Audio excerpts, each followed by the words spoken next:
So after the brief startup infiltration mission, starting as a DedSec operative, known as Dalton Wolf, you are met with the antagonist Zero Day, who blows up half of London, kills Dalton, frames DedSec, and it's up to you to restore your name.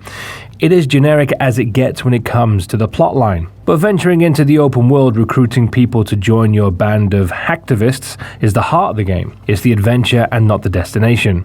Right off the bat, you are met with a wide variety of characters to start off with, each having their own unique abilities. One can hack fast, another can summon a drone, and another takes less damage, so on and so forth. The fact that you can approach any mission however you want really empowers the player to enjoy London as a big playground.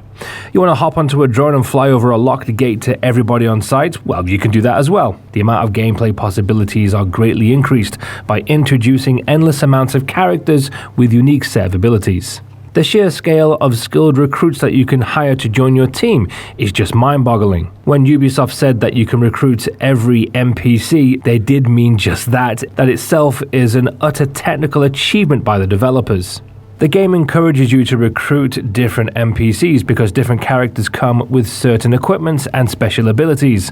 So you really want to build up your roster to fill every need for whatever mission you're about to partake in. There are also certain professions who grant adventures, like some areas are easier to infiltrate in a particular NPC because they might actually fit into a certain setting. For example, a policeman can roam around inside a police department with greater ease.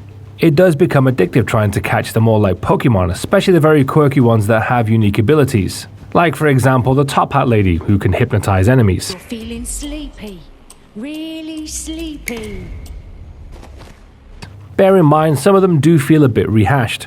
A lot of them have lackluster abilities, but overall, it is an ambitious concept. However, the drawback of having so many playable characters, you can't simply give all of them the proper focus. Some of them do look a little bit off, especially when the voice acting doesn't quite represent the character. Taking on the criminal underworld all by your lonesome?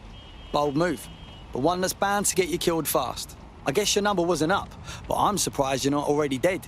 First time I didn't care to live anyway. I was happy to die. But funny thing, kicking some gangsters' asses gave me something to live for. No one will stop me. Not without killing me first, motherfuckers. You can go your own way, or you can join DedSec. What do you think? Okay, yes, let's do it. Shit, man. When I heard your AI tell me to expect a data delivery, this is not what I expected. Yeah, Bagley has a way with words. Anyway, that hard drive has the info you're looking for. Fucking too right. With this data, we can stay ahead of all Albion assholes. If you want my help ever, you only have to ask. There's strength in numbers, you know. You should join DedSec. Okay, yes, let's do it. Also note, because there is one main protagonist to focus on, you don't get too attached to them anyway. Yeah, you might prefer to play as one more than the other because of how they appear physically, or maybe a certain ability, but none of them have any actual character development. Let's talk combat. This is Watch Dogs, so naturally hacking is the cream of the crop. You can distract unaware enemies or jam their weapons, hack drones, set up traps by arming fuse boxes, or explosive crates remotely. Pretty much almost anything can be hacked in this game. At first it does feel overwhelming having so many options, but eventually everything just clicks and you'll find your momentum and how to approach a situation depending on your playstyle.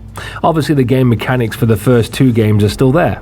With each mission, you have to infiltrate the surveillance system and go through camera to camera, inspect your premises, and deactivate the security keys to open doors.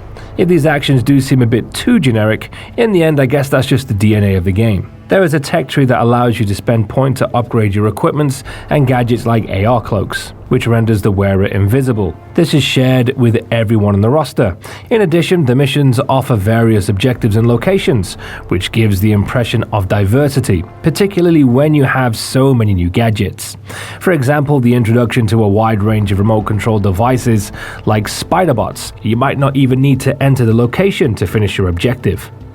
As any classic open Ubisoft world game, it has a lot of Ubisoft things to do. If you like busy work, Watch Dogs Legion has you covered. The map is filled with a lot of tasks and side activities to checkmark. It's not as bad and overwhelming as Assassin's Creed Odyssey. The world of Watch Dogs Legion is a bit tamer, but it still gets repetitive to a point where it becomes a chore, and a game should never feel like an errand. The Ubisoft formula has worked before, but with time other games have evolved beyond it. like Ghost of Tsushima, where everything feels organic when you complete a certain task. It's time for Ubisoft to go back to the drawing board and think of a new way on how to approach an open world. That's not to say that it's still not fun at times, but it can become outdated. No game is without its faults. We found ourselves at the receiving end of a couple of bugs. You are greeted by choppy shadows, delayed background rendering, and the cutscenes that struggle to maintain a consistency of 30 frames per second. Juddering issues also take away from the cinematic nature of some scenes. These issues aren't frequent enough to spoil the general experience. However, the multiple game crashes that we experience does get bothersome, especially when it happens in the middle of a long mission. Ubisoft Toronto has truly captured the essence of London. Undoubtedly, it's a beautiful piece of work. You are met with London's most recognisable history, such as Big Ben, the Tower of London, the British Museum, Palace of Westminster, and many others. They've all been structured with extreme detail, respecting each site's architectural design.